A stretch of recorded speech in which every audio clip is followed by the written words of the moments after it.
The fluorescent lights of Chicago's West Side Medical Center hummed with their usual tired persistence, casting harsh shadows across the emergency room's scuffed linoleum floors. It was 11:47 p.m. on a Friday night in late October, and the air carried that particular tension that every ER nurse recognized, the calm before the inevitable storm. Emma Richardson pushed a strand of honey-brown hair behind her ear, her green eyes scanning the patient board with practiced efficiency. 26 years old, exhausted beyond measure, she'd been on her feet for nearly 10 hours of a 12-hour shift. The coffee she'd gulped down at 9 was long gone, replaced by the metallic taste of adrenaline and determination that had become her constant companion. "Emma, we need you in Bay 3, called out Marcus, one of the newer residents, his voice carrying that edge of controlled panic that meant something serious. She grabbed a fresh pair of gloves, her navy blue scrubs already showing the stains of the evening's chaos. A teenager with a skateboard injury, an elderly woman with chest pains, a construction worker with a nail through his hand. Just another Friday in a hospital that served one of Chicago's most challenging neighborhoods. The October wind rattled the ambulance bay doors, carrying with it the scent of coming rain and the distant wail of sirens. Emma had grown up not far from here, in a modest apartment in Pilsen where her mother still lived, battling the early stages of Parkinson's with the same stubborn determination that Emma had inherited. The $2,200 monthly rent on her studio apartment, combined with her mother's medical bills and her own crushing student loan debt, $87,000 and counting, meant that every shift mattered. Every hour of overtime was another small victory against the mountain of financial pressure that never seemed to shrink. "Richardson, your lead on the incoming," barked Dr. Patricia Chen, the attending physician whose reputation for brilliance was matched only by her intolerance for incompetence. "Multi-vehicle collision on the expressway. ETA 3 minutes. We've got one critical coming to us." Emma nodded, her body shifting into that heightened state of focus that separated good nurses from great ones. She'd been working in this ER for 4 years, since graduating from nursing school, and she'd seen things that would haunt her forever, and saved lives that made every sleepless night worthwhile. The automatic doors burst open at 11:53 p.m., but it wasn't the ambulance they'd been expecting. 3 men entered with the kind of presence that made everyone in the ER instinctively step back. They moved with predatory grace, expensive suits doing little to disguise the violence coiled beneath. 2 of them flanked a third man who was being half carried, half dragged between them, a man whose white dress shirt was soaked crimson, his face pale as chalk beneath olive skin and dark stubble. "We need a doctor. Now." The speaker was tall, perhaps 6'3", with salt and pepper hair cut military short, and eyes like chips of Arctic ice. His voice carried absolute authority, the kind that expected immediate obedience. Dr. Chen moved forward, her small frame somehow projecting its own authority. "Sir, you need to—" "No." The single word cut through the air like a blade. "We don't need explanations, questions, or paperwork. We need someone to fix this. Now. We'll pay cash. Whatever it costs." The wounded man's head lolled forward, a groan escaping lips that were turning blue at the edges. Emma's training overrode everything else. The obvious danger, the irregular situation, the voice in her head screaming that this was wrong. All wrong. "Bay 7, she said sharply, already moving. "It's isolated, away from the main floor." Dr. Chen shot her a look that promised a serious conversation later, but nodded. "In the ER, you saved lives first and worried about everything else after." They moved as a unit, the strange procession drawing stares from other patients and staff. Emma pushed through the door to Bay 7, the smallest trauma room, barely large enough for the exam table, equipment, and the bodies now crowding into it. "On the table," she commanded, her voice steady despite the hammering of her heart. "You 2 out. You're contaminating a sterile environment." The salt and pepper man's eyes narrowed. "We stay. Then he dies." Emma met his gaze without flinching, years of dealing with aggressive family members giving her courage she didn't entirely feel. "You can stand outside that window and watch, but in here I'm in charge. Your choice." For a moment the tension was thick enough to choke on. Then, surprisingly, the wounded man spoke, his voice rough with pain but carrying unmistakable command. "Do what she says." The 2 men withdrew to just outside the door, visible through the glass, their postures radiating threat. Dr. Chen was already cutting away the bloody shirt, revealing the damage beneath. Emma's breath caught for just a moment. 2 gunshot wounds, one through the left shoulder, one dangerously close to the liver. The shoulder wound was a through and through, relatively clean. The abdominal wound was the killer, still bleeding sluggishly, the entry point suggesting the bullet might still be inside. "Emma, vitals," Dr. Chen ordered. Emma's hands moved with practiced efficiency, placing the blood pressure cuff, pulse oximeter, hooking up the cardiac monitor. BP 90 over 60 and dropping, heart rate 1 in 10. Oxygen saturation 92%, he's going into shock. Start 2 large bore IVs, get 4 units of O negative up here and prep a surgical kit. We need to stabilize him enough for transport to OR. We can't take him to surgery, Emma said quietly. Those men won't allow it. Too many witnesses, too many records. Dr. Chen's jaw tightened. Then we do what we can here and pray it's enough. This is insane, Richardson. I know. Emma was already establishing IV access, her hands steady despite everything. But he'll die if we don't try. The man on the table was conscious, his eyes tracking their movements. Dark eyes, almost black, set in a face that would have been handsome if not contorted with pain. Mid-30s, Emma estimated, with the kind of presence that suggested he was used to being obeyed. Even bleeding out on an exam table, there was something commanding about him. "This is going to hurt," she told him, her voice softer now, the same tone she used with frightened children. "We're going to help you, but I need you to stay still and stay with me. Can you do that?" His eyes locked onto hers, and for a moment, the chaos of the ER faded. There was intelligence in that gaze and pain and something else. Surprise, maybe, at her directness. "What's your name?" he managed through gritted teeth. "Emma, and you really shouldn't be talking." "Dante," a ghost of a smile. "Dante Moretti." The name meant nothing to Emma, but she saw Dr. Chen's shoulders tense microscopically. Later, Emma would wonder why she hadn't recognized it. Dante Moretti, whose name appeared in newspapers with careful euphemisms like alleged organized crime figure and business entrepreneur with questionable associations. "Nice to meet you, Dante. Now shut up and let me save your life, doctor." Chen had located the abdominal bullet with the portable ultrasound, lodged against the liver but miraculously having missed major vessels. "We need to remove it and repair the damage. Emma, local anesthetic, surgical kit, and pray we get lucky." What followed was the most intense 30 minutes of Emma's career. Working in an ER bay with equipment designed for stabilization, not surgery, they performed a procedure that should have been done in an operating room with a full surgical team. Dr. Chen's hands were rock steady as she worked, Emma anticipating every need, passing instruments, monitoring vitals, administering medications. The room was silent, except for the beep of monitors and the quiet exchange of medical terminology. Outside, the 2 men watched like statues, their presence a constant reminder of the danger surrounding this entire situation. Emma found herself talking to Dante as she worked, the way she always did, with patience hovering on the edge of consciousness. "You're doing great, stay with me. Breathe slowly, that's it, you're going to be fine." Meaningless words maybe, but spoken with genuine care. His eyes never left her face when they were open. During the worst of it, when Dr. Chen was extracting the bullet and he should have been screaming, he bit down on the rolled gauze they'd given him and kept his gaze locked on Emma, as if she were an anchor in a storm of agony. "Got it, doctor," Chen finally said, dropping a deformed 9mm round into a metal tray with a sharp clink. "No major vessel damage. He's incredibly lucky. Emma, start closing the abdominal wound, layer by layer, and make them neat. I'll handle the shoulder." Emma had stitched hundreds of wounds, but never one like this. Never with a man's life hanging quite so dramatically in the balance. Never with armed men waiting outside. Never with such an acute awareness that she was crossing lines that couldn't be uncrossed. Her hands didn't shake. They never did when it mattered. She worked with careful precision, each stitch placed perfectly, closing the layers of muscle and tissue before finally sealing the skin. Neat, tight sutures that would heal clean if he took care of them. If he survived the next 48 hours. If infection didn't set in. If his enemies, whoever had done this, didn't finish the job. 72 stitches, she murmured, tying off the final suture. "You're going to have quite a scar." Dante's eyes were clearer now, the IV fluids and emergency blood transfusion bringing him back from the edge. "Will you sign it?"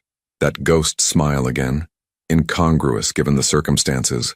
Despite everything, Emma felt her lips twitch. "I don't think that's standard medical practice." Dr. Chen finished bandaging the shoulder wound and stepped back, stripping off her bloody gloves. "He needs hospitalization, antibiotics, monitoring, Proper post-operative care. If he leaves here, I give him a 60% chance of survival, maybe less. The door opened and the salt and pepper man entered, his eyes taking in the scene with predatory assessment. Is he stable to move? Absolutely not, Dr. Chen said flatly. We have a facility, medical equipment, someone who can monitor him.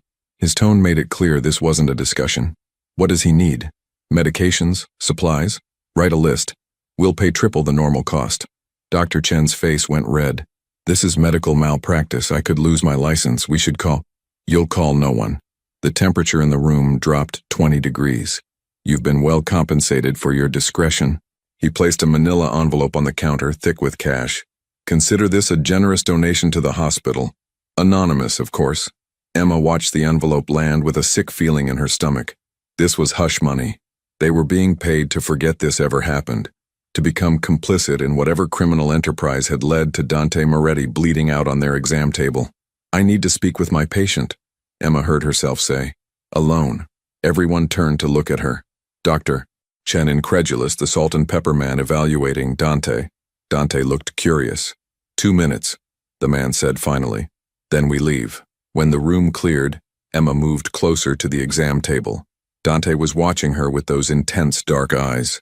His color better now but still pale beneath his Mediterranean complexion. Listen to me carefully, she said, her voice low and urgent. You need real medical care. A hospital.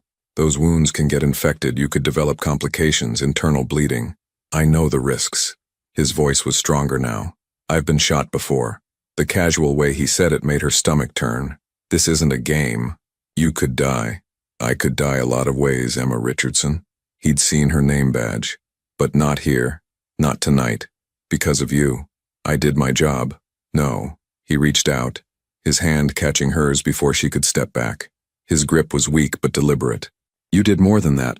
You treated me like a person, not a monster, not a paycheck, a person. Emma should have pulled away, should have maintained professional distance, but something in his eyes held her, a vulnerability that seemed impossible in a man who radiated such danger. Take the antibiotics, she said finally. Change the dressings twice a day. Watch for signs of infection, fever, increased redness, pus. If you start feeling worse, if your abdomen becomes rigid or painful, you need emergency care. Will I see you again? The question caught her off guard. I don't think that's a good idea. Probably not. His thumb brushed across her knuckles, the gesture surprisingly gentle. But I'm going to anyway. Before she could respond, the door opened. The 2 men entered with a wheelchair, efficiently transferring Dante into it. Someone had produced a clean shirt, designer label visible even to Emma's untrained eye. They were moving with practiced precision, clearly having done this before. Dr. Chen re-entered, her face carved from stone. The prescriptions and care instructions are there. If he dies, it's on you, not us. Understood. The salt and pepper man handed her another envelope. For your trouble, doctor, and yours, Nurse Richardson. Emma started to refuse, but Dr. Chen shot her a warning look. They took the envelopes, Emma's feeling obscenely thick in her hands. As they wheeled Dante toward the door, he looked back at her one final time. Their eyes met, and Emma felt something shift in her chest. Recognition, maybe, or premonition. The sense that this moment would define everything that came after. Then they were gone, disappearing into the October night like ghosts, leaving only blood-stained linens and the memory of dark eyes that had seen through her in a way no one else ever had. Emma stood frozen, the envelope heavy in her hands, the weight of what she'd just done settling over her like a shroud. Dr. Chen began cleaning up, her movements sharp with suppressed anger. You know what we just did, Richardson? Saved a life. We just became accessories. Dr. Chen stripped off her gloves viciously. That was Dante Moretti. Do you know who that is? Emma shook her head. His family controls half the illegal activity on the South Side. Drugs, gambling, extortion. If it's profitable and criminal, the Morettis have their hands in it. We just saved the life of a very dangerous man. The words should have frightened Emma more than they did. Instead, all she could think about was the way Dante had looked at her. Not like a nurse, not like a tool, but like she mattered. We're required to report gunshot wounds, Dr. Chen continued. But if we do, those men will know. And people who cross the Morettis tend to have short, unpleasant futures. So we don't report it, and we become part of their world. Dr. Chen finally met Emma's eyes. Welcome to the gray area, Richardson. It doesn't wash off. Emma looked down at the envelope in her hands. Later, alone in the staff bathroom, she would count it. $10,000 in $100 bills. Enough to pay her mother's medical bills for 3 months. Enough to make a dent in her student loans. Enough to make her complicit. She tucked the envelope into her locker, her hands trembling now that the adrenaline was fading.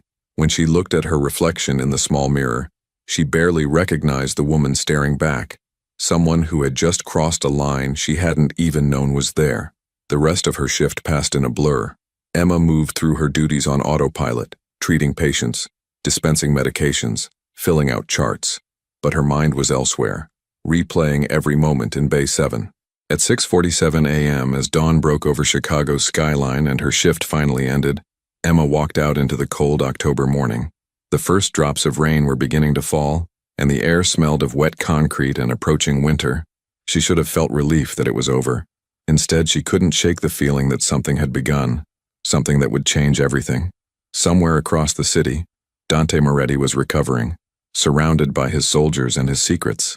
And for reasons Emma couldn't explain, she found herself hoping he would survive, that he would keep his impossible promise, that she would see those dark, knowing eyes again. The rain began to fall in earnest as Emma walked toward the bus stop, mixing with tears she hadn't realized she was crying. Tears for what she'd done, for what it meant, for the innocence she'd somehow lost in the space of 30 minutes. Behind her, the emergency room lights blazed against the gray dawn. Ahead, her future waited, uncertain, dangerous, and forever altered.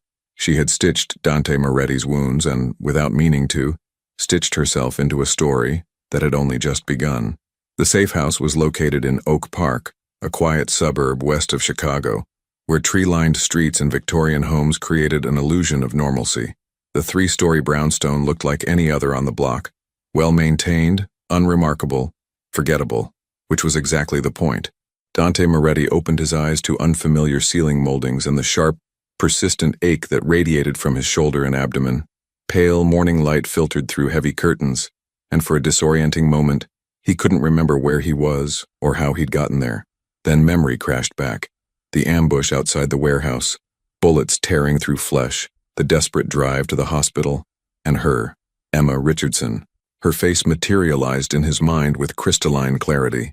Those intelligent green eyes, the set of her jaw as she'd ordered his men out of the trauma room, the gentle steadiness of her hands as she'd worked to save his life, the way she'd spoken to him, not with fear or false bravado, but with genuine human compassion. In 37 years of life, most of it spent in a world where loyalty was bought and trust was a liability, Dante had met countless people. He'd learned to read them instantly, their weaknesses, their prices, their breaking points. It was a survival skill in his line of work, as essential as knowing how to shoot or when to negotiate. But Emma Richardson had defied categorization. She hadn't treated him like a monster or a meal ticket. She'd simply treated him. And something about that simple act of humanity had lodged itself in his chest more permanently than any bullet. "You're awake." The voice came from the doorway where Vincent Calabresi stood, the salt and pepper man who'd been Dante's right hand for 12 years. "Doc says you're lucky to be alive. Another inch to the right, that liver shot would have killed you in minutes." Dante shifted carefully, testing the limits of his injuries. Everything hurt, but it was manageable pain, the kind that reminded you that you'd survived. "How long was I out?" 18 hours. It's Saturday afternoon." Vincent moved into the room, his face carved from its usual granite expression. "We've got Dr. Rashid downstairs. He's been monitoring you, changing your IV. Says whoever stitched you up did exceptional work." "The nurse." Dante's voice was rough. "Emma." Vincent's eyes narrowed slightly. "The nurse did her job and got paid well for it.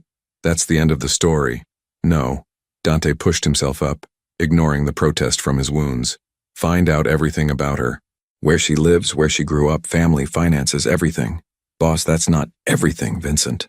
Dante's tone carried the weight of absolute authority, the voice that had built an empire from the ruins of his father's smaller operation. "I want to know who she is." Vincent hesitated, then nodded curtly.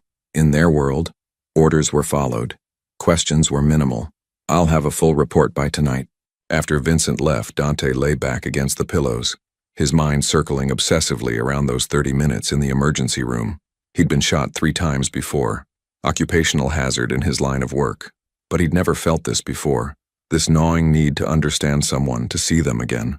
It was dangerous. Weakness was dangerous. And Emma Richardson was a weakness he couldn't afford. But knowing that didn't make it stop. Across the city, Emma Richardson was discovering that normalcy was impossible to reclaim. She'd barely slept after her shift, collapsing into her studio apartment at 7:30 Saturday morning, only to lie awake staring at the water-stained ceiling. Every time she closed her eyes, she saw Dante Moretti's face, pale with blood loss, tight with pain, but somehow still commanding, still present. The $10,000 sat in her underwear drawer, wrapped in the manila envelope. Blood money, hush money, money that could solve so many problems but came with a price she was only beginning to understand. By Saturday afternoon, exhaustion finally dragged her under into fitful sleep, plagued by dreams of dark eyes and darker secrets. She woke at 6 p.m. to 17 missed calls, 12 from her mother, 5 from unknown numbers. Her heart hammering, Emma called her mother back immediately. "Emma, finally!" Rose Richardson's voice carried relief and agitation in equal measure. "I've been trying to reach you all day. Are you okay?" "I'm fine, Mom, just sleeping after a long shift. What's wrong?" "Nothing's wrong. That's the strange part." Her mother's tone shifted to confusion. "I went to pick up my prescriptions today and the pharmacist said they'd already been paid for. All of them. Through the end of the year." Emma's blood went cold. "What? I thought maybe you'd done it, but it was cash, Emma. Nearly $2,000 in cash. Who would do something like that?" Emma's mind raced. "I don't know, Mom. Maybe there was a charity program or..." And Mrs. Chen from downstairs said she saw a very nice car parked outside our building this morning. Black. Expensive. Said a man in a suit was watching the entrance for over an hour. The cold feeling spread through Emma's entire body. Did she get a description? Tall, gray hair, looked like he could be in the movies. Rose paused. "Emma, what's going on? You sound frightened." "I'm not." The lie tasted bitter. "It's probably nothing. Listen, I'll come by tomorrow, okay? We can talk then." After hanging up, Emma sat on the edge of her bed, her hands shaking. They'd found her mother, found where she lived, what medications she needed. They'd paid for them, a gesture that could be interpreted as kindness or as a message. "We know where you are. We know what matters to you. We can reach you anytime we want." Emma's phone buzzed with a text from an unknown number. "Dr. Chen wants to see you. Monday morning before your shift. Her office, come alone." The weekend crawled by with agonizing slowness. Emma tried to maintain her routine. Grocery shopping, laundry, a visit to her mother where she lied convincingly about the mysterious benefactor. But she felt watched everywhere she went. The black sedan parked across from her building. The man in the coffee shop who seemed too interested in his newspaper. The sense of eyes tracking her every movement. Sunday night, she barely slept. Every sound in her building became a threat, every shadow a potential danger. She'd saved a man's life, and somehow that simple act had pulled her into a world she didn't understand. Monday morning arrived gray and cold, late October asserting itself with wind that cut through Emma's jacket as she hurried into Westside Medical Center at 6 a.m. Dr. Su Chen's office was on the administrative floor, a small space cluttered with medical journals and coffee cups that had seen better days. Dr. Chen looked like she hadn't slept much either. "Close the door, Richardson." Emma complied, her stomach nodding. "I've been practicing medicine for 23 years. Dr. Chen began without preamble. "I've worked in this ER for 15 of those years. I've seen gunshot victims, stabbing victims, people beaten within an inch of their lives. I've treated gang members, drug dealers, people who've done terrible things, and I've never, not once, compromised my ethics. Dr. Chen, until Friday night." The older woman's eyes were hard. "I've spent the entire weekend researching Dante Moretti. Do you know what I found? 17 suspected murders, though nothing proven. Connections to drug trafficking, illegal gambling, loan sharking, extortion. His family organization is responsible for God knows how much misery in this city. And we saved his life." Emma found her voice. "We're doctors, we save lives, that's what we do. We're also mandatory reporters. Gunshot wounds have to be reported to the police. It's not optional, Richardson. It's the law. So report it now." Dr. Chen's laugh was bitter. "And get us both killed? I'm not naive. Those men knew exactly what they were doing by coming to us. They chose a hospital in a neighborhood where people know not to ask questions. They chose an ER that's understaffed and overworked. And they chose the end of a Friday night shift when everyone's exhausted and not thinking clearly. What do you want from me? I want you to understand what you've done. What we've both done. Dr. Chen leaned forward. I got a delivery Saturday morning. $20,000 in cash, left in a box outside my apartment. My apartment, Richardson. They know where I live. They know where you live. We're compromised. The weight of it settled over Emma like a physical thing. So what do? We keep our mouths shut. We do our jobs. We pretend Friday night never happened. Dr. Chen's voice dropped. And we pray that's the end of it. But Emma could see in the older woman's eyes that neither of them believed that. Her shift that day was routine. A child with a broken arm, an elderly man with pneumonia, a woman in early labor who needed transport to the maternity ward.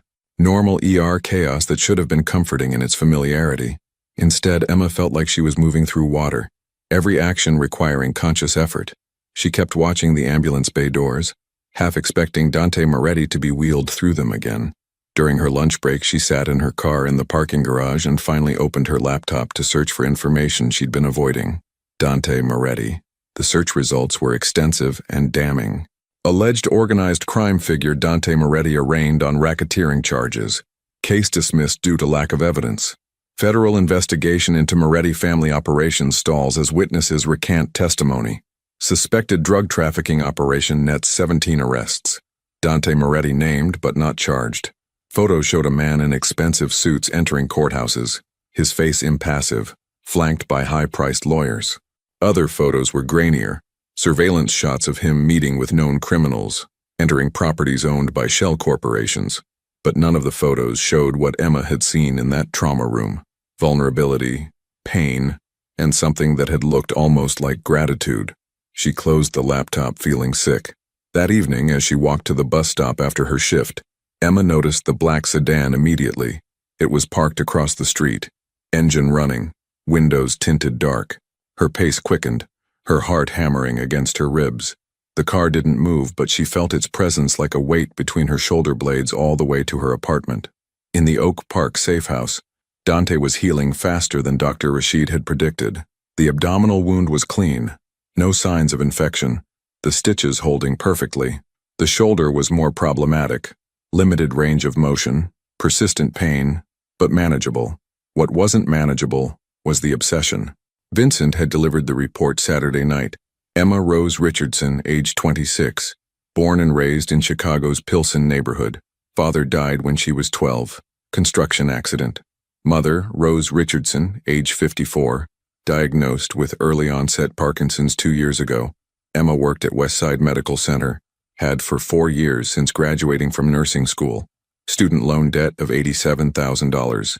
Lived alone in a studio apartment. Rent $2,200 monthly. No boyfriend, no significant relationships in the past 18 months. Worked doubles when she could get them. Sent money to her mother regularly. No criminal record. Not even a parking ticket. She was, by all accounts, exactly what she'd seemed. A good person trying to survive in a city that made survival difficult. Which made what Dante was doing indefensible. He'd had her mother's prescriptions paid for, a gesture that Vincent had argued against, but Dante had insisted on. He'd assigned rotating surveillance on both Emma and her mother. He'd even had someone plant a small GPS tracker on Emma's phone when she'd left it unattended in the ER break room. "This is dangerous, boss," Vincent said Tuesday evening, as they reviewed security footage. "You're getting emotionally invested in a civilian, in a witness. She's not a witness. She never saw who shot me. She never asked questions. She treated you. She knows you exist. In our world, that's enough." Vincent's expression was grave. "Some of the other families are already asking questions about what happened Thursday night, about how you survived. If they learn about the nurse, they won't. You can't guarantee that." Vincent stood, his frustration evident. "I've known you since you were 25, Dante. I watched you build this operation from almost nothing after your father died. I've never seen you make decisions based on emotion. Don't start now." After Vincent left, Dante sat in the study watching surveillance footage of Emma leaving her apartment building, heading to work, stopping at a small grocery store. Her life was so ordinary, so removed from his world of violence and moral compromise. She represented something he'd lost so long ago he'd forgotten it existed. Innocence. Not naivety, but genuine goodness. The kind of person who chose nursing because she wanted to help people. who sent money to her sick mother even when she couldn't afford it, who worked double shifts and still treated every patient with compassion. Dante had been raised in the family business. His father, Lorenzo Moretti, had controlled a modest criminal enterprise on the South Side. Protection rackets, some gambling, nothing sophisticated. But Lorenzo had been old school, resistant to change, and when rival families started expanding, he'd been outmaneuvered. Dante, freshly graduated from Northwestern with a business degree his father had insisted on, had watched the empire crumble. When Lorenzo died of a heart attack, some said natural, some said helped along, 25-year-old Dante had been left with debts, enemies, and a choice: walk away or fight. He'd fought, and he'd won, brutally, efficiently, demonstrating a capacity for strategic violence that had surprised everyone, including himself. 12 years later, the Moretti organization controlled territory from the South Side to parts of the western suburbs. They'd diversified. Drugs, yes, but also legitimate businesses used for laundering. Real estate, restaurants, construction companies. Dante had built an empire, and he'd done it by never allowing himself to be weak, by never forming attachments that could be exploited, by keeping everyone at arm's length and trusting almost no one. Now, watching Emma Richardson walk into her apartment building, groceries in hand, exhaustion evident in the slope of her shoulders, Dante felt something he'd thought he'd trained out of himself years ago. The desire to protect someone, not as an asset or a strategic necessity, but simply because he wanted to see her safe. It was the most dangerous thing he'd felt in years. Wednesday night, Emma's unease crystallized into certainty. She was closing her apartment door, arms full of mail, when she noticed it. A small envelope on the floor just inside the threshold. Plain white, expensive paper, her name written in elegant script. No postage. Hand-delivered. With trembling fingers, Emma opened it. Inside was a single card embossed with a phone number and a brief message. I'm told I owe you my life. I'd like to thank you properly. Call when you're ready. DM. Emma's legs went weak. She sank onto her second-hand couch, staring at the card as if it might explode. This was insane. She should destroy it. Forget it existed. Pretend none of this had happened. Instead, she found herself staring at the number, memorizing it without meaning to. Her phone rang, making her jump. Unknown number. Against her better judgment, she answered. Hello? Emma Richardson? The voice was female, professional, slightly accented. Please hold for Mr. Moretti. Before Emma could respond, there was a click, and then that voice, the one she'd been hearing in her dreams for 5 days. Emma, I'm glad you made it home safely. Her blood ran cold and hot simultaneously. How did you— I know that what I'm about to say will frighten you, Dante continued, his voice calm, almost gentle. But I need you to listen. You're in danger. Not from me. From people who want to hurt me. And the best way to hurt me is through the people He paused. The people connected to me. I'm not connected to you. Emma's voice shook despite her effort to control it. I did my job. That's all. That's all you did. But perception is reality in my world. You were seen entering that hospital. Security cameras, other patients, staff, people talk, and some dangerous people are asking questions. Emma's apartment suddenly felt too small, too exposed. What do you want? To keep you safe. I have people watching you and your mother. Not to threaten you, to protect you. The black sedan, the man in the coffee shop. Yes. No apology in his tone, just acknowledgement. I know how this looks. I know what I am, what people say I am. But I keep my word, Emma. And I gave my word that I'd see you again. I didn't specify under what circumstances. This is insane. Emma stood pacing her small apartment. I don't live in your world. I save lives. I help people. You saved mine. Something in his voice softened. You showed me kindness when you had every reason not to. Do you have any idea how rare that is? In my life, everyone wants something. Everyone has an angle. But you just helped. Because it's my job. It was more than that. Certainty filled his words. I saw your face, Emma. I was dying on that table, and you looked at me like I was worth saving. Not my money, not my connections. Me. Emma felt tears burning behind her eyes. Please, just leave me alone. Let me go back to my life. A long silence. When Dante spoke again, his voice carried a weight that made her shiver. I wish I could, but it's too late for that. You're in this now, whether either of us wants it or not.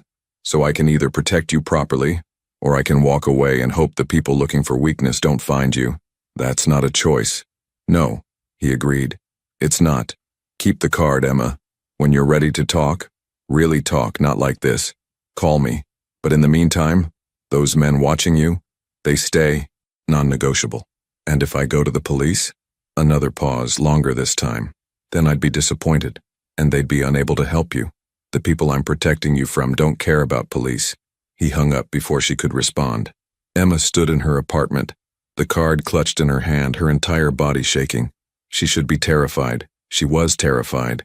But underneath the fear was something else, something she didn't want to examine too closely.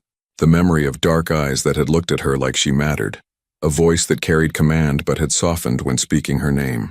The realization that Dante Moretti, crime boss, suspected killer, dangerous man, had just told her the truth. She was in danger, and he was trying to protect her. Emma walked to her window and looked down at the street. The black sedan was there, as it had been every night.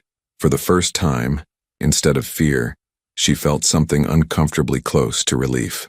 She was being watched, but maybe, just maybe, she was also being kept safe.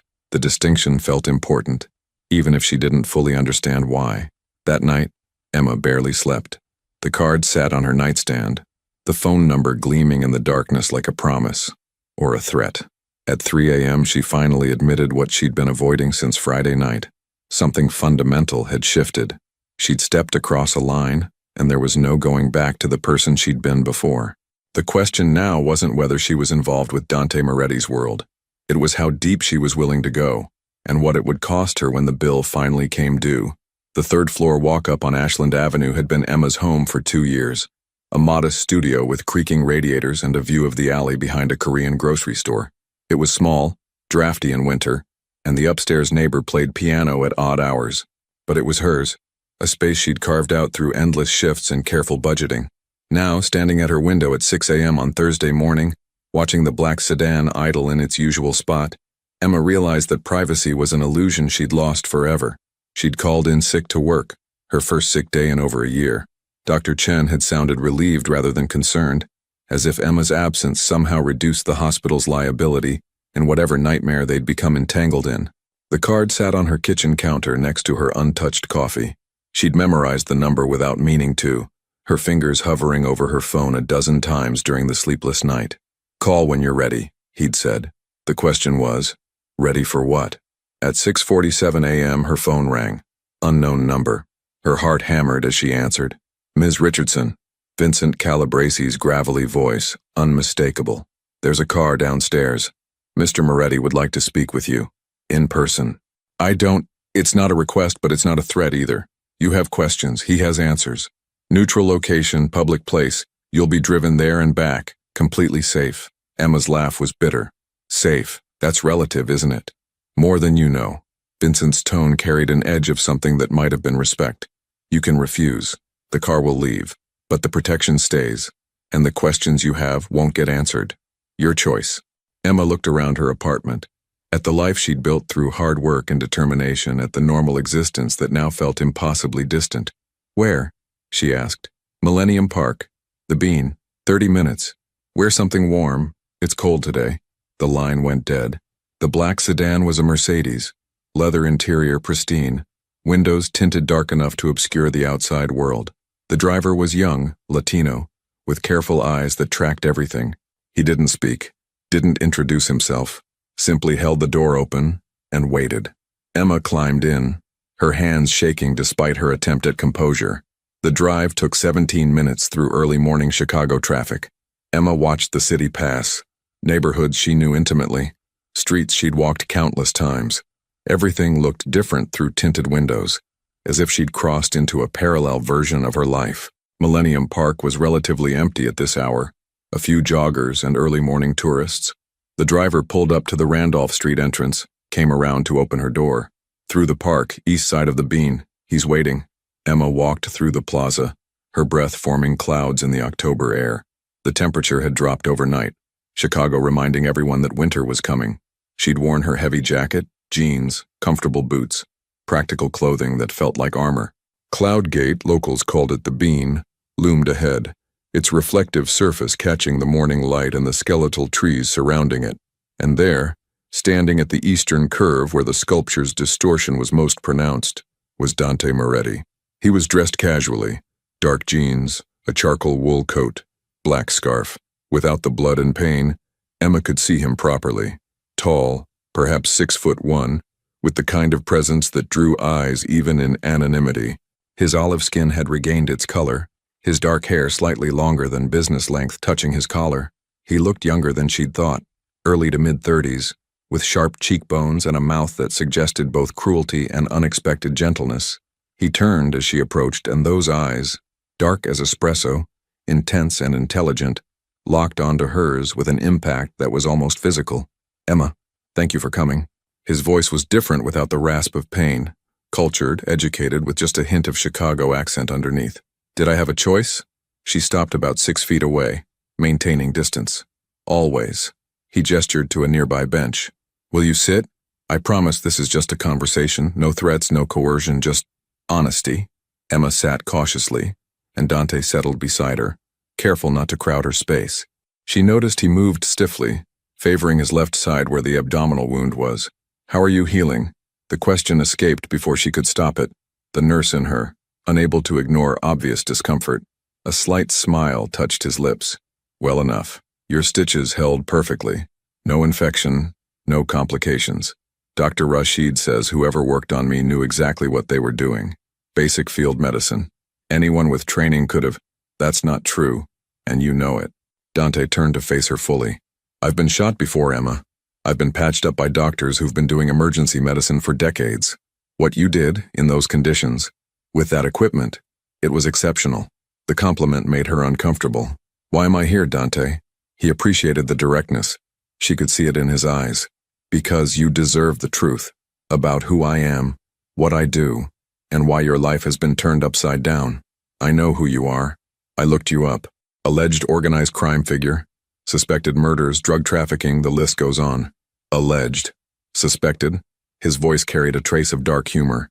"Notice how nothing sticks? That's not luck, Emma. That's power. That's what happens when you own lawyers, judges, when you know where all the bodies are buried, literally and figuratively." His frankness shocked her. "You're admitting—" "I'm admitting nothing that would hold up in court. But between us, here, now, yes. I run a criminal organization. We traffic drugs, run gambling operations, loan money at rates that would make legitimate banks jealous. We hurt people who cross us. Sometimes we kill them." He paused, watching her reaction. "I'm telling you this because you need to understand the reality of what you stepped into." Emma's stomach churned. "Then why save you? Why not let you die if you're a monster?" Dante supplied. "Because that's not who you are. You're someone who sees a person in pain and helps regardless of who they are. It's admirable. It's also dangerous. Because of your enemies. Because of my world." He gestured vaguely at the park around them. "Out here, in the normal world, morality is relatively simple. There are laws, consequences, social contracts. In my world, the only law is power, the only consequence is weakness, and the only contract is blood." Emma hugged herself against the cold and against the reality of what he was describing. "The men watching me, my mother. Are we in danger?" "Yes." No hesitation, no sugarcoating. "Last Thursday, I was ambushed by members of the Russo family, a rival organization that's been trying to move into our territory. They almost succeeded in killing me. If they had, there would have been a war. But I survived, which means they failed, and failures have consequences. What does that have to do with me?" Dante's jaw tightened. "Someone inside my organization told the Russos where I'd be that night. A traitor. And when you have a traitor, you have a leak, which means the Russos probably know that I was taken to West Side Medical Center. They probably know a nurse treated me. And if they know your name, they'll come after me." Emma's voice was barely a whisper. "To get to you. To send a message. To prove I'm vulnerable. To demonstrate that even my secrets can be exposed." Dante leaned forward, his intensity palpable. "I don't form attachments, Emma. I don't have girlfriends or close friends or anyone who could be used as leverage. It's how I've survived this long. But you became a variable I didn't anticipate. I didn't ask for this. I know." Something softened in his expression. "Which is why I'm giving you a choice. A real one." Emma looked at him, at this dangerous man who was somehow being more honest with her than anyone had been in years. "What choice?" "Option 1, I increase your security. Keep people watching you and your mother 24/7. You go about your life as normally as possible, but you're always aware that you're being protected. Eventually, when I've dealt with the Russo situation, the protection becomes unnecessary and you can go back to your life. And option 2? Dante hesitated, and Emma realized with shock that he was nervous. This man who commanded soldiers and built criminal empires was nervous about what he was about to say. Option 2. You disappear. Temporarily. I have a secure location outside the city. Comfortable, safe, completely isolated. You stay there until the threat is neutralized. Days, maybe a couple of weeks at most. Your mother would be protected here. You'd be completely safe. You mean protective custody. I'd be a prisoner. You'd be a guest, free to move around the property, access to anything you need. I have staff, a housekeeper, security, a driver. You wouldn't be alone, and you wouldn't be uncomfortable. Emma stood abruptly, pacing in front of the bench. This is insane. A week ago I was just a nurse. I had student loans and a sick mother and a small apartment, but it was my life. Now you're telling me I have to choose between being constantly watched or becoming a prisoner because I saved your life? Because you were unlucky enough to be working that night. Dante stood as well, his movements still careful. Emma, I hate this. I hate that I've dragged you into my world. If I could undo it, I would, but I can't. All I can do is try to keep you safe until you can go back to being just a nurse. Can I? Emma turned to face him. Can I really go back after knowing what I know, after being part of this? I don't know, Dante admitted. Honestly, I don't know, but I'm going to try to make it possible. The vulnerability in his voice caught Emma off guard. This wasn't the face of organized crime, this was just a man, wounded and uncertain, trying to fix a problem he'd inadvertently created. Why? She asked quietly. Why do you care? You barely know me. Dante moved closer, stopping just within her personal space. This close, Emma could see the flecks of gold in his dark eyes, the faint scar along his jawline, the stubble that suggested he'd left in a hurry this morning. Because you looked at me like I was human, he said softly. Not a monster, not a means to an end. Just human. Do you have any idea how rare that is? In my life, everyone wants something. Everyone has an agenda, but you just helped. And when I was lying on that table, barely conscious, all I could think was that if I died, the last face I saw would be someone genuinely good. It felt important. Emma's breath caught. The honesty in his voice, the rawness of the admission. It broke through her defenses in a way that threats never could. I need time, she heard herself say. To think, to process. Take whatever you need. Dante stepped back, giving her space. But while you're thinking, the protection stays. Non-negotiable. What if I don't want it? Then I'll respect that, and I'll pray that I'm wrong about the danger. But I won't stop trying to keep you safe, Emma, even if you hate me for it. Before she could respond, Dante's phone buzzed. He glanced at it, and Emma saw his expression change, shuddering, hardening into something dangerous. I have to go. His voice was different now. All business. Vincent will take you wherever you want to go. Home, your mother's, work, anywhere. He paused, one hand reaching toward her before stopping. I'm sorry, Emma, for all of it. Then he was walking away, pulling out his phone, becoming someone else. The crime boss, the dangerous man, the person who made people disappear. Emma watched him go, her mind spinning. Nothing about this made sense. She should hate him, should be terrified, should want nothing more than to run as far as possible from Dante Moretti and his world of violence. Instead, all she could think about was the look in his eyes when he'd said she made him feel human.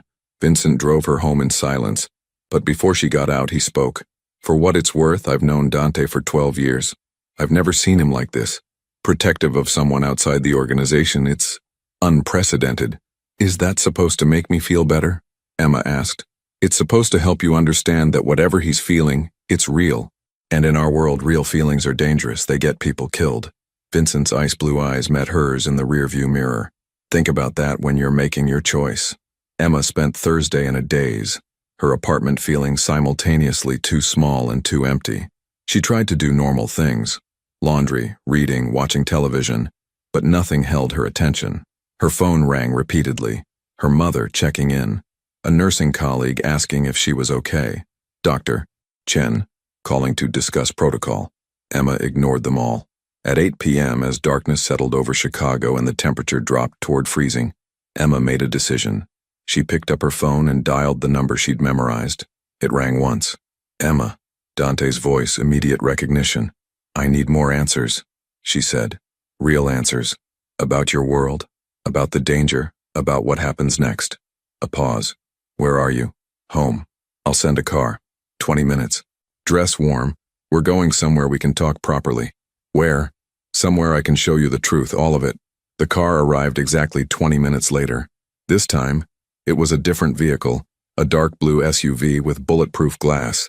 Emma could tell from the thickness. The driver was the same young Latino man from that morning, but now there was another man in the front passenger seat, his jacket bulging slightly at the shoulder, in a way that suggested a weapon. They drove north, through neighborhoods Emma knew and then into areas she didn't, finally crossing into Evanston and then beyond, toward suburbs where houses grew larger and more isolated. After 40 minutes, they turned down a private road flanked by old-growth trees, eventually stopping at a gate with discreet security cameras. The gate opened silently, and they continued up a winding drive. The house that appeared was stunning, a modern architectural masterpiece of glass and steel, 3 stories, situated on what looked like several acres of wooded property. Lights glowed from within, warm against the cold night.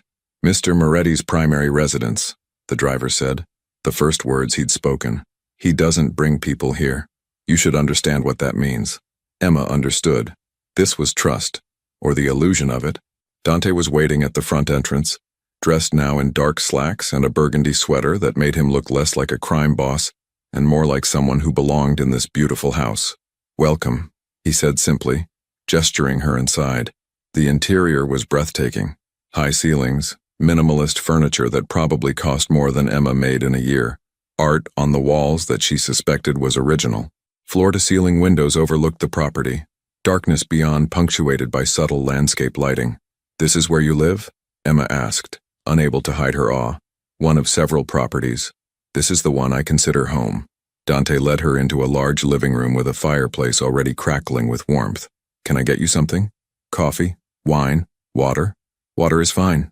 He returned moments later with 2 glasses of water, settling into an armchair across from the sofa where she'd perched nervously. You said you wanted truth, Dante began. Ask me anything. Emma took a breath. How many people have you killed? He didn't flinch. Personally, 4. Men who betrayed the organization, who posed existential threats. I didn't enjoy it, but I didn't lose sleep over it either. Through my orders? More. I don't know the exact number. Enough that I've stopped counting. The casual admission should have terrified her. Instead, Emma found herself appreciating the honesty. The drugs you traffic, do you use them? Never. I've seen what they do to people. It's hypocritical, I know, profiting from something I consider poison. I tell myself we're providing a service people want that if we didn't do it, someone worse would. The truth is it's profitable, and I'm good at it. Do you have family? Besides your organization? Something flickered in Dante's expression. Pain, quickly suppressed. My father died 12 years ago. My mother left when I was 8, went back to Italy. I have no siblings, no wife, no children. The organization is my family. That's lonely. It's safe. Dante leaned forward. Emma, every attachment is a weapon someone can use against you. My father learned that the hard way. He loved my mother, and when she left, it broke him, made him weak, made him vulnerable. I swore I'd never make that mistake. Until now, Emma said quietly. Dante's eyes locked on hers. Until now. The admission hung between them, weighted with implications neither wanted to examine. Show me, Emma said suddenly. You said you'd show me the truth. Show me your world. What you actually do. Dante studied her for a long moment. Are you sure? Once you see it, you can't unsee it. I'm sure. He stood, offering his hand. Then come with me. They went down a hallway, through a door that required a biometric scan into an elevator Emma hadn't noticed, down one level into what looked like a command center. The room was large, windowless, lined with monitors showing various security feeds. 3 people worked at computers, 2 men, 1 woman, all professional, all armed. They looked up when Dante entered, nodding respectfully. This is the nerve center, Dante explained. From here we monitor all our operations.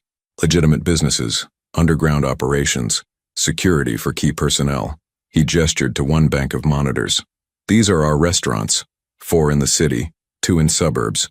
Completely legitimate, actually profitable. They also serve as meeting places and fronts for laundering. Another set of screens. These are our gambling operations. 3 sports books, 2 poker rooms, 1 casino operating in the back of a private club. All illegal, all extremely profitable. More screens. Distribution networks for narcotics. We don't manufacture, that's too risky. We import and distribute marijuana, cocaine, prescription opioids. We've stayed away from fentanyl. Too dangerous, too unpredictable. Emma felt sick, but she forced herself to keep looking. This was the reality. This was what she'd become entangled with. And this, Dante said, pulling up a different feed, is the Russo family's primary warehouse. They think we don't know about it. They're wrong. The screen showed an industrial building clearly under surveillance. Several men moved in and out, loading trucks. Next week, Dante said quietly, we're going to hit that warehouse, take their product, their money, send a message that the ambush on me was unacceptable. People will die, Emma whispered. Probably. Dante turned to her. I could lie, tell you we'll try to avoid casualties. But the truth is, in my world, violence is currency. You either spend it or have it spent on you. The Russos tried to kill me. If I don't respond, I look weak, and weakness invites more attacks. Emma backed away, her breath coming short. This is evil. You know that, right? What you do, it destroys lives. Yes, no defensiveness, no justification. It does. And I do it anyway because the alternative is being destroyed myself. I didn't choose this life, Emma. I inherited it, and I'm very good at it. You could walk away. Dante's laugh was bitter. You don't walk away from this world. You leave in handcuffs or a coffin. Those are the only exits. Emma moved toward the elevator, needing out, needing air. Dante followed, his expression unreadable. Back upstairs, Emma stood at the windows, staring out at the manicured grounds that concealed so much darkness. Why did you show me that? She asked. Why be so honest? Because you deserve to make an informed choice. Dante moved to stand beside her, maintaining distance. About whether to let me protect you. About whether you want any part of my world. You needed to see who I really am, what I really do. And if I walk away, if I tell you I want nothing to do with you, then Vincent will drive you home, and you'll have security you'll never see. I'll handle the Russo situation, eliminate the threat, and eventually, you can go back to your life. I'll stay away. You'll never hear from me again. It should have been what she wanted. Safety, distance, a return to normalcy. Instead, Emma heard herself ask, and if I don't walk away? Dante turned to her slowly, surprise and something darker flickering in his eyes. Then you need to understand what that means. It means choosing to enter my world, knowing full well what exists here. It means accepting protection that comes with strings. It means people will see you as connected to me, which makes you a target. It means you can never fully go back to who you were before. But I wouldn't be a prisoner. No. You'd be... He paused, searching for words. You'd be under my protection, part of my life, however peripherally. And I'd do everything in my power to keep you safe while trying not to destroy who you are. Emma looked at him, really looked at him, past the danger, past the violence, past the criminal empire. She saw a man who'd been shaped by brutality into something hard and unyielding, but who still somehow had enough humanity left to care about a stranger's well-being. I need to think, she said finally. Really think. Not pressured, not rushed. I need time. Take whatever you need. Dante pulled out his phone. Vincent will take you home. The protection continues regardless of what you decide. And Emma, he waited until she looked at him. Thank you. For what? For not running screaming. For listening. For trying to understand. A hint of smile. Most people would have run by now. Maybe I'm not most people. No, Dante agreed softly. You're definitely not. The drive home was silent, Emma's mind replaying everything she'd seen and heard. The command center, the casual discussion of violence, the stunning honesty of a man who dealt in lies and deception for a living. Back in her apartment, Emma stood at the window watching the black sedan take up its familiar position. Protection or surveillance, did the distinction even matter anymore? Her phone buzzed with a text from an unknown number. She opened it to find a single message. Whatever you decide, I meant what I said. You made me feel human. That's worth protecting, even if you choose to walk away. D. Emma read the message 3 times, then set her phone down and walked to her bedroom. She pulled out the $10,000 from her drawer, the money she'd been paid for saving his life. Blood money. Hush money. Money that represented a choice she'd made without fully understanding the implications. She could give it back, could insist on a clean break, could try to reclaim the innocence she'd lost, or she could accept that the line had already been crossed, that she'd already made her choice the moment she'd stitched Dante Moretti's wounds and looked into his eyes and seen something worth saving. Emma didn't sleep that night. Instead, she sat at her window watching the sedan, watching the city, thinking about choices and consequences and the strange twist of fate that had brought a dying crime boss into her life. By dawn, she still didn't have an answer, but she knew with absolute certainty that whatever she decided would change everything. The question was whether she had the courage to choose the dangerous path or the wisdom to walk away. Emma made her decision on Friday morning, standing in her apartment with the first snow of the season falling outside her window. Chicago was transforming into a winter wonderland, white flakes covering the grime and chaos with temporary beauty. She picked up her phone and dialed the number she now knew by heart. Emma. Dante answered immediately, his voice tense with anticipation. "I'm not walking away," she said quietly. "But I need you to understand something. I'm not doing this because I approve of what you do. I'm doing this because the alternative is living in fear, looking over my shoulder forever. If I'm going to be in danger anyway, I'd rather face it head on." A long silence. Then, "I understand. And Emma, thank you for trusting me." "I don't trust you," she corrected. "Not completely, but I believe you'll keep me safe. There's a difference." "Fair enough." She could hear the hint of smile in his voice.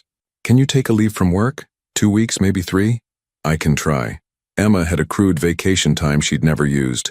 Too worried about money to take time off. "Vincent will help arrange it. Medical leave, family emergency, whatever works. Pack enough for a month just in case. Comfortable clothes, anything you need. We leave tomorrow morning." "Where are we going?" "Somewhere safe. Somewhere the Russos won't think to look. I'll explain everything when we get there." After hanging up, Emma called Dr. Chen requesting emergency family leave. The older woman's relief was palpable. Having Emma out of the hospital removed a variable, a reminder of that night in Bay 7. "Take care of yourself, Richardson," Dr. Chen said quietly. "And be careful.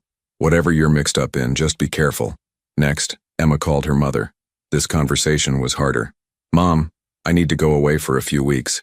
Family friend needs help out of state." Rose Richardson wasn't fooled. "Emma Rose, I've known you for 26 years. You're a terrible liar. What's really going on?" Emma closed her eyes against the tears. "I can't explain right now, but I need you to trust me. I'm safe, I'll be safe, but I need to be away for a while. The men watching our buildings, they're going to stay. Their protection, Mom. Don't be afraid of them." "Emma, you're scaring me." "I know. I'm sorry. But please, just trust me. I'll call when I can. I love you." She hung up before her mother could protest further, guilt washing over her, adding to her mother's stress, lying to her. It went against everything Emma believed in. But the alternative was telling the truth, that she'd saved a crime boss's life and was now under his protection because rival criminals wanted her dead. Some truths were too dangerous to share. Saturday morning arrived with brutal cold, temperatures dropping to 15 degrees Fahrenheit. Emma stood outside her apartment building at 6 a.m., a large duffel bag at her feet, watching the black SUV pull up. Vincent emerged, nodding curtly. "Ms. Richardson, let me take that." He loaded her bag efficiently, then opened the rear door. Emma climbed in and found herself face to face with Dante Moretti. He looked different this morning, dressed in dark jeans, a heavy leather jacket, casual but expensive. His hair was slightly disheveled, as if he'd run his hands through it repeatedly, and those dark eyes studied her with an intensity that made her breath catch. "Ready?" he asked simply. "No, but I'm here anyway." That ghost of a smile touched his lips. "Honest. I appreciate that." The drive took over 3 hours, heading north through Illinois into Wisconsin. They passed through small towns dusted with snow, farmland giving way to forests, civilization becoming sparser. Emma watched the landscape change, feeling like she was traveling to another world entirely. Finally, they turned down a private road marked only by a weathered sign reading Pine Ridge. The road wound through dense forest for another 20 minutes before opening onto a clearing. The property was stunning. A large lodge-style house, all wood and stone and huge windows, overlooking a frozen lake. Smoke curled from 2 chimneys. Solar panels gleamed on the roof. A separate guest house sat 50 yards away, and Emma could see what looked like a boathouse at the lake's edge. Welcome to my sanctuary, Dante said as the SUV stopped. 300 acres. Completely private. No neighbors for miles. Cell service is spotty, but we have satellite internet. The house has everything you'll need. Emma climbed out, the cold hitting her like a physical force. The air was crystalline, so clean it almost hurt to breathe after Chicago's pollution. It's beautiful, she admitted. It's the only place I feel truly safe. Dante moved toward the front door. Come inside. I'll show you around. The interior was even more impressive. Soaring ceilings with exposed beams, a massive stone fireplace dominating the great room, furniture that managed to be both rustic and elegant. Everything was warm, inviting, the complete opposite of what Emma expected from a crime lord's safe house. Kitchen's fully stocked, Dante said, giving her a tour. Mrs. Kowalski, my housekeeper, comes 3 times a week, but she lives in town. Security is here full-time, but they stay in the guest house unless there's a problem. Your room is upstairs, east side. Best morning light. He led her up a wide staircase to the 2nd floor. The bedroom he indicated was spacious with a king-size bed, ensuite bathroom, and windows overlooking the lake. It's perfect, Emma said, genuinely touched. Thank you. I want you to be comfortable. Dante leaned against the doorframe. Emma, while we're here, you're not a prisoner. You're free to go anywhere on the property. Use anything you want. The only rule is you don't leave without security. The Russos have resources. I don't think they'll find us here, but I'm not taking chances. What about you? Are you staying here? Most of the time. I'll need to go back to Chicago occasionally, handle business. But Vincent can manage most things remotely. He paused. I don't want to leave you alone more than necessary. Something in his tone made Emma's pulse quicken. Because of the danger? Because Dante seemed to struggle with words, unusual for a man who commanded with such confidence. Because I want to know you, the real you, not just the nurse who saved my life, but the person underneath, and that requires time. Emma should have been frightened by the implication. Instead, she felt something warm unfurl in her chest. Curiosity, maybe, or the first stirrings of something more dangerous. I should unpack, she said, needing distance to process. Of course, come down when you're ready. I'll make lunch. After he left, Emma sat on the edge of the bed, her mind spinning. She was in the middle of nowhere with a man who casually discussed murder. She should be terrified. Instead, she felt curious, and maybe, just maybe, a little bit excited. The first week passed in a strange, suspended reality. Emma fell into a rhythm. Mornings spent reading by the fireplace, afternoons walking the property with security trailing discreetly behind, evenings having dinner with Dante and discovering layers to him she never expected. He cooked. Actually cooked, not just heated frozen meals. Italian food, learned from his grandmother before she died.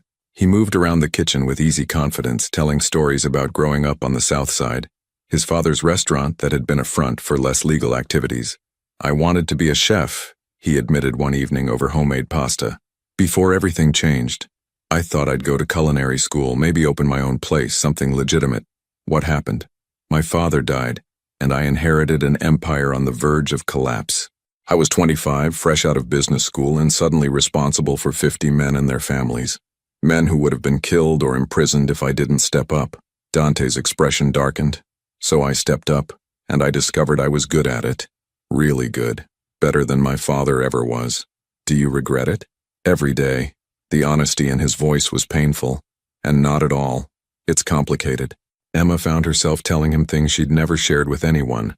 About her father's death, the guilt of not being able to save him. About watching her mother's diagnosis, feeling helpless as the disease slowly stole her strength. About the crushing weight of debt and responsibility that made every day a struggle. You're strong, Dante said quietly. Stronger than most people I know. To carry all that and still have compassion for strangers, that's rare. Or stupid, Emma countered. No, never stupid. His eyes held hers. Compassion isn't weakness, Emma. It's the hardest strength there is. They played chess in the evenings, Emma discovering that Dante was a brilliant strategist who still managed to let her win occasionally.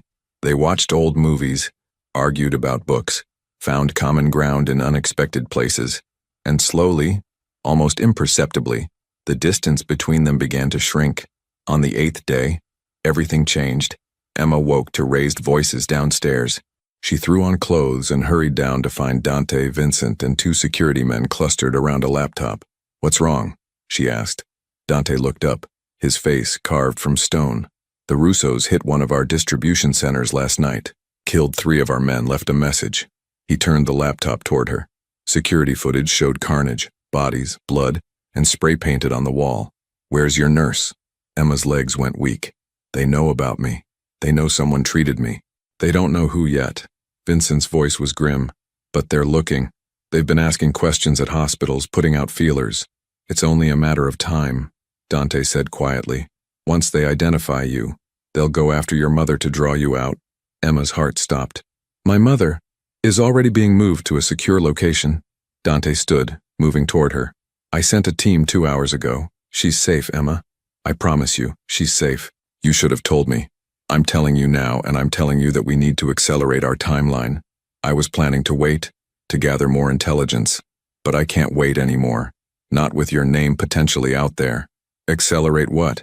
Dante exchanged glances with Vincent. "The hit on the Russo warehouse. We move tonight. Take out their operation, send a message that attacking us has consequences, and hopefully, in the chaos, they forget about looking for a nurse." "You're going to start a war," Emma whispered. "The war already started when they tried to kill me." Dante's voice was steel. "I'm just going to finish it." Emma watched him transform before her eyes. The man who'd cooked her dinner and told her stories becoming someone harder, colder. The crime boss she'd seen glimpses of now fully present. "I'm leaving in an hour," Dante said. "Vincent stays with you, plus 4 security. You'll be safe here. I'll be back by morning. And if you're not?" Their eyes met and Emma saw the truth. He might not come back. This operation was dangerous and even the best plans could fail. Then Vincent gets you and your mother somewhere completely new. New identities, new lives. You'll be safe, Emma, no matter what. Before she could stop herself, Emma crossed the room and grabbed his hand. "Don't die, please. I didn't save your life just to watch you throw it away." Dante's fingers tightened on hers. "I'll come back, I promise." Then he was gone, taking half the security team with him, leaving Emma alone with Vincent and the terrible waiting. The hours crawled by with agonizing slowness. Emma couldn't eat, couldn't read, could barely sit still. She paced the great room while Vincent monitored communications, his expression unreadable. "He'll be fine," Vincent said finally, around midnight. "I've been with Dante for 12 years. He survived worse than this." "Have you?" Emma asked. "Cared about someone in this life?" Vincent's jaw tightened. "Once. Long time ago. It didn't end well." "What happened?" "She couldn't handle what I did. What I was. She tried, but eventually the darkness was too much. She left, and I let her go. Better that than watch her slowly die inside." Emma absorbed this. "Is that what you think will happen? With me and Dante? I think you're already in deeper than you realize. And I think when he gets back, if he gets back, you'll have to decide how deep you're willing to go."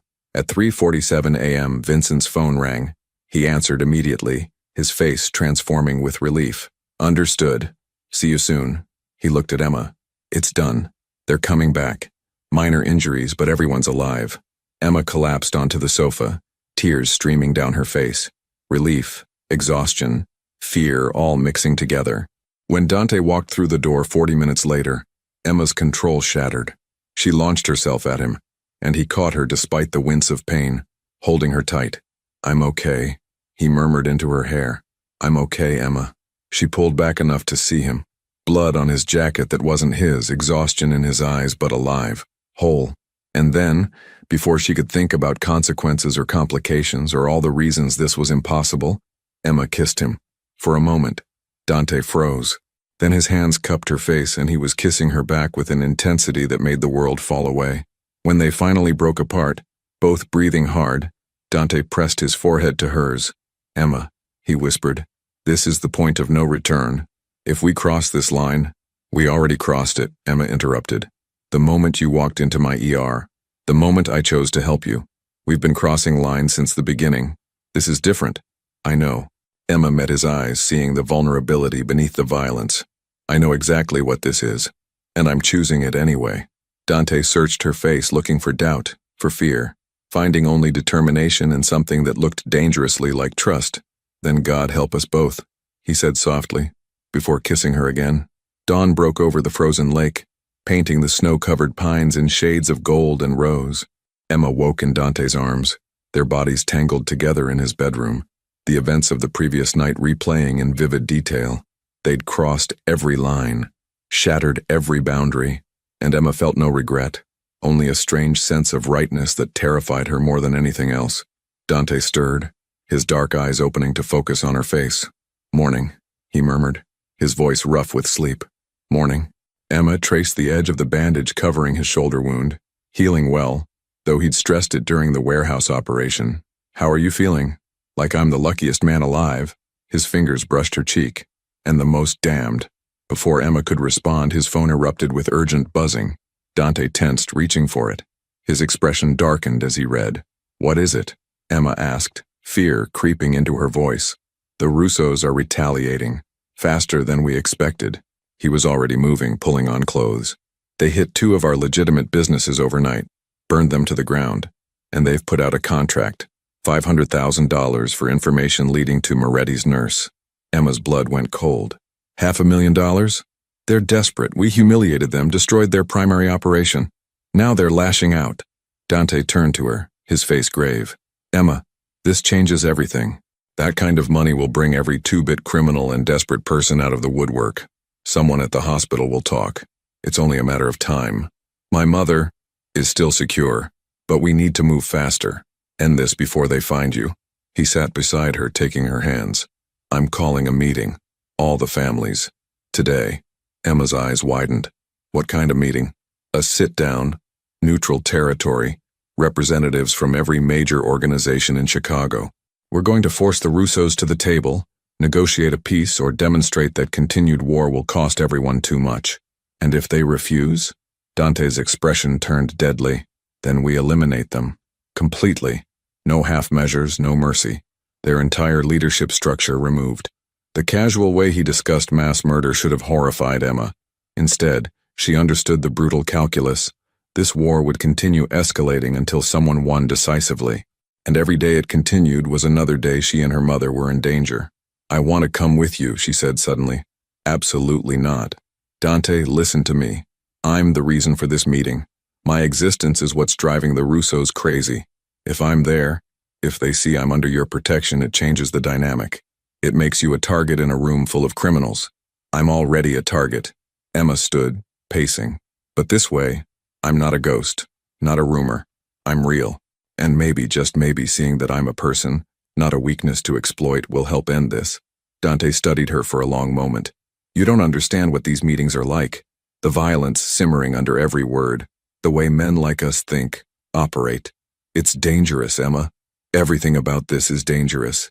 But I'm tired of hiding, tired of being protected like a helpless victim. I saved your life, Dante. I deserve to be part of ending the threat that saving you created." Vincent appeared in the doorway, his expression dark. "Boss, we need to move. The meeting's set for 2 p.m. Salvatore's restaurant, neutral ground. All families confirmed." Dante's jaw tightened. "Vincent, talk to her. Explain why she can't come." Vincent looked between them, then surprisingly said, "Actually, she might be right." Dante's head snapped toward him. "What?"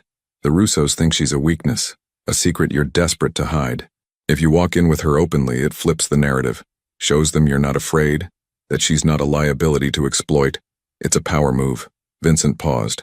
"It's also incredibly risky, but it might work." "Absolutely not."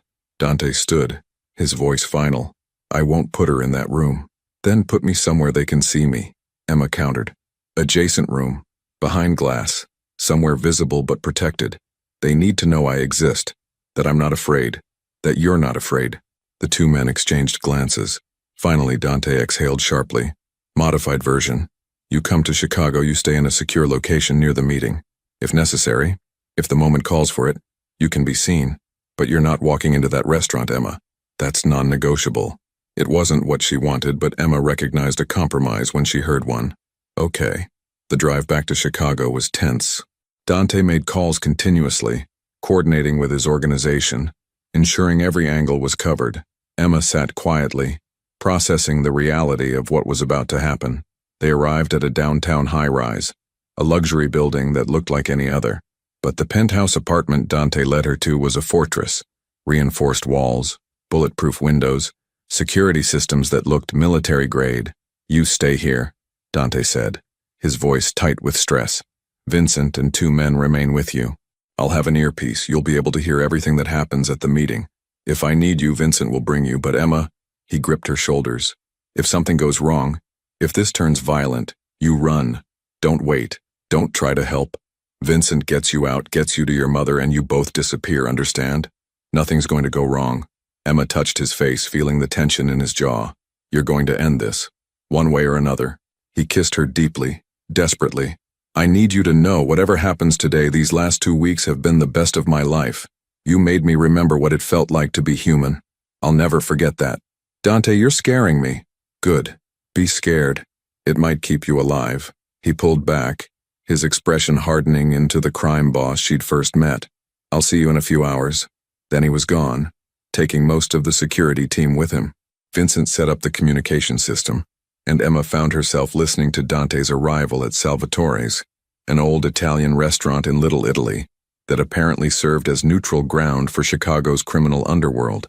She heard greetings, tense exchanges, the scrape of chairs, then a voice she didn't recognize, older, gravelly with cigarettes and age. "Moretti, you've got some balls calling this meeting after what you did to our warehouse." "Russo." Dante's voice was ice. "You tried to kill me, I survived. You murdered 3 of my men, I responded proportionally. Now we're here to end this before it escalates further." "End it? You humiliated us. You failed to kill me. That's on you, not me." A pause. "But I'm willing to let it end here. No more retaliation, no more escalation. We go back to our territories. Maintain the peace that served everyone well for years." Another voice, younger, filled with rage. "After you destroyed 10 million worth of our product, after you killed my uncle. Your uncle tried to kill me, Marco." Dante's voice hardened. "He failed. In our world, failure has consequences. You know this." "And the nurse?" The older Russo voice again. "The one you're so desperate to protect?" Silence. Emma held her breath. "There is no nurse," Dante said flatly. "There's a doctor who patched me up and was paid well for discretion. That's all." "Your intelligence is bad, Salvatore. You're chasing ghosts. $500,000 says otherwise. $500,000 wasted. But if you want to keep throwing money at rumors, be my guest. Meanwhile, we can end this war, or we can keep destroying each other's operations until the feds decide we're all too visible and come down on everyone." A new voice. Calm, authoritative. "Moretti has a point. This war benefits no one. The Russos made their play. It failed. Honor has been satisfied on both sides. Time to return to business." Emma recognized the voice from Vincent's briefing. Carlo De Luca, head of the most powerful family in Chicago. His word carried weight. "The De Lucas want peace," Salvatore Russo growled. "Easy for you to say. You lost nothing. We all lose if this continues," De Luca replied. "The Moretti organization has demonstrated its strength. The Russos have demonstrated their willingness to fight. Now both sides demonstrate wisdom. End this today." Tense silence stretched. Emma could hear her own heartbeat thundering in her ears. "Fine." Marco Russo's voice, tight with suppressed rage. "But the contract stands until we're satisfied this nurse doesn't exist. You produce her. Prove she's nobody important, the contract gets pulled." "No," Dante said flatly. "Then we have a problem." Emma made her decision in that moment. Before Vincent could stop her, she stood. "Take me there. Now." "Ms.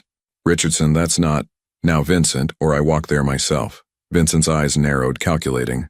Then, surprisingly, he nodded. "Stay behind me. Do exactly what I say. If anything happens, you run. Clear?" "Clear." Salvatore's restaurant was unassuming from the outside. Red brick, small windows, a door that had seen better decades. But inside was elegant, old-world Italian with white tablecloths and oil paintings of the Tuscan countryside.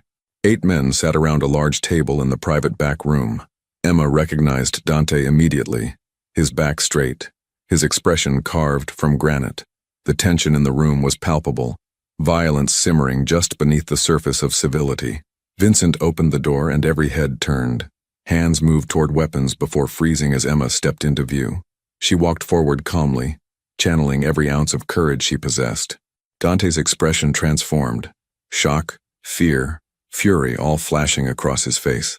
"Gentlemen," Emma said, her voice steady, I'm the nurse you're looking for. Emma Richardson. I work at Westside Medical Center. I treated Mr. Moretti's gunshot wounds on October 18th. I've been paid for my discretion and I've maintained it. I'm not a threat to anyone in this room. Salvatore Russo leaned forward, his eyes predatory. You're the nurse, the one he's been protecting. I'm a nurse who did her job. Nothing more. Emma met his gaze without flinching. Mr. Moretti has ensured my safety because your people made threats. But I'm not his girlfriend, not his confidant, not his weakness. I'm a civilian who saved a life and wants to return to her normal existence. Then prove it, Marco Russo demanded. Walk away. Right now. Leave his protection. Go back to your life. If you're nothing to him, it shouldn't matter. Every eye in the room turned to Dante. Emma saw the war raging behind his eyes. The truth he couldn't speak. The lie he needed to maintain. She's a civilian, Dante said, his voice carefully neutral, who treated me and was compensated. If she chooses to leave my protection, that's her choice. I have no claim on her. The words were a knife to Emma's heart, even knowing they were necessary. She turned to face him fully. Then we're done. The contract can be lifted. I go back to my life. You go back to yours. Everyone wins. Something flickered in Dante's eyes. Pain, understanding, and something that looked like pride. The contract is lifted, Salvatore Russo said, his tone calculating. If she walks out that door right now, goes back to her apartment, resumes her normal life, no more protection, no more contact with Moretti, then we're satisfied. Emma nodded. Agreed. She turned toward the door, forcing herself not to look back. Vincent moved to follow, but Dante's voice stopped him. Let her go. She's not our concern anymore. The walk to the door felt like miles. Emma's heart was breaking, but her mind was clear. This was the only way to end it, to remove herself as a target, to free Dante from the vulnerability she represented. At the doorway, she paused. For what it's worth, Mr. Moretti, you're welcome, for saving your life. Then she stepped into the Chicago afternoon, free and utterly alone. Vincent caught up with her a block away, 3 security men flanking them. That was the bravest, stupidest thing I've ever seen, he said quietly. Did it work? The contract's being pulled as we speak. The Russos are satisfied. You're no longer a target. He paused. But you need to know what Dante said in there, what he had to say. I know. It was necessary. Emma blinked back tears. Take me to my mother. Then we'll figure out what comes next. Her mother was in a safe house in Evanston, exhausted and confused, but safe. The reunion was tearful, Rose demanding explanations that Emma couldn't fully provide. I helped someone powerful, Emma said carefully. It created complications, but it's over now. We're safe. That night, alone in the guest bedroom of the safe house, Emma stared at her phone. No calls, no messages. Dante was respecting the fiction they'd created, that she meant nothing to him. But at 2 a.m., a text appeared from an unknown number. You saved me twice. Once in the ER, once in that restaurant. I'll never forget either. Be safe, Emma. Be happy. You deserve everything good this world has to offer. D. Emma read it through tears, then deleted it. Evidence couldn't exist. The story had to remain intact. 3 weeks later, Emma returned to work at Westside Medical Center. Dr. Chen greeted her with relief and careful questions that Emma deflected. Life resumed its normal rhythm. Shifts at the hospital, visits with her mother. The mundane routine she'd once found oppressive now feeling like a gift. The black sedans were gone. The watchers had disappeared. Emma Richardson was just a nurse again, except late at night when she couldn't sleep. She thought about dark eyes and unexpected gentleness, about a man who'd shown her a world of darkness, but had protected the light in her. She'd saved his life twice, and in doing so, she'd lost a piece of her heart she'd never get back. 6 months passed. Winter gave way to spring, Chicago blooming with new life. Emma threw herself into work, took on extra shifts, visited her mother regularly. The debt was slowly shrinking. Life was good, normal, safe, empty. One April evening, Emma walked out of the hospital after a double shift to find a man leaning against her car, not threatening, just waiting. Vincent Calabresi looked older in the evening light, more tired. Ms. Richardson, Emma's heart began to race. Vincent, is something wrong? Is Dante? He's fine. Took control of the Russo territory after old Salvatore had a heart attack. Marco Russo decided Florida retirement looked better than Chicago war. A slight smile. Everything's quiet now. Peaceful. Then why are you here? Vincent handed her an envelope. From him. He wanted you to have this. Asked me to deliver it when enough time had passed that it wouldn't compromise the agreement. Emma opened it with shaking hands. Inside was a check for $250,000 and a letter in elegant handwriting. Emma, I'm told it's been 6 months. Long enough that this can't be misconstrued as anything but what it is. Payment for services rendered. You saved my life. Twice. This is inadequate compensation, but it's what I can offer. I've set up a trust for your mother's medical care. She'll never have to worry about costs again. It's completely anonymous, untraceable to me. Just accept it as one human helping another. You showed me that goodness still exists in this world, that some people choose compassion even when it's dangerous. I'll carry that knowledge for the rest of my life, however long or short it may be. I hope you're happy, Emma. I hope your life is full of everything you deserve. And I hope sometimes when you think of me, you remember that you made a monster feel human. With gratitude and something I don't have words for. Emma read it 3 times, tears streaming down her face. Then she looked at Vincent. How is he? Really? Powerful. Respected. Running the most efficient organization in Chicago. Vincent paused. And alone. Always alone. That's the price of what we do. Tell him. Emma struggled for words. Tell him I think about him. That I hope he finds moments of peace. That saving his life was the most important thing I've ever done. Vincent nodded. He already knows. But I'll tell him anyway. As he walked away, Emma looked at the check. Enough to wipe out her debt, to start over, to build the life she'd always wanted. Money that came from darkness but could fund light. She made her decision. She'd take it, use it, build something good from the ashes of those impossible weeks. But she'd never forget the man who'd given her a glimpse of his humanity, even as he lived in a world that demanded he hide it. Emma drove home through spring rain. The check on her passenger seat, Dante's letter pressed against her heart. She'd crossed into his world and somehow found her way back. But part of her, the part that had kissed him in the darkness, that had seen vulnerability beneath violence, remained behind, forever changed. She'd saved a life, and in the process, she'd lived more intensely than she ever had before. That, Emma decided, was worth the price of everything that came after. Epilogue 2 years later. Emma Richardson, now Emma Richardson Hayes, after marrying a kind pediatrician she'd met through work, stood in the newly opened Richardson Medical Clinic, a free healthcare facility for underserved communities, funded by an anonymous donation. Her mother's Parkinson's was managed well with the best care money could buy. Emma's debt was gone. Her life was peaceful, happy, normal. But sometimes late at night she still dreamed of dark eyes and dangerous promises, of a man who'd shown her that the world wasn't simple, that people contained multitudes, that even in darkness, humanity could survive. She heard he'd gone legitimate, or as legitimate as men like him ever went. Rumors suggested the Moretti organization now focused primarily on legal enterprises, using their power to maintain peace rather than wage war. She hoped it was true, hoped he'd found some measure of redemption. And when she saved lives in her clinic, one patient at a time, one act of compassion after another, Emma knew that her brief journey into darkness had taught her the most important lesson. Sometimes saving a life saves your own.